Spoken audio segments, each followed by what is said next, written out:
Ito ang aking halaman. Binili ko yan.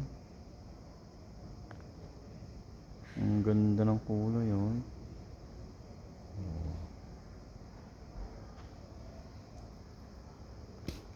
Ito pa oh. Kita niyo.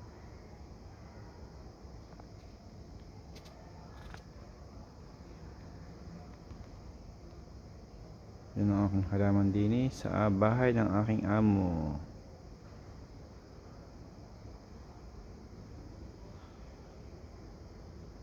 Maganda na, makulay, at mabango. Sabi nga nung nasa ibaba, ang ganda ng aking halaman. Pag mag-aalaga, dapat may pagmamahal.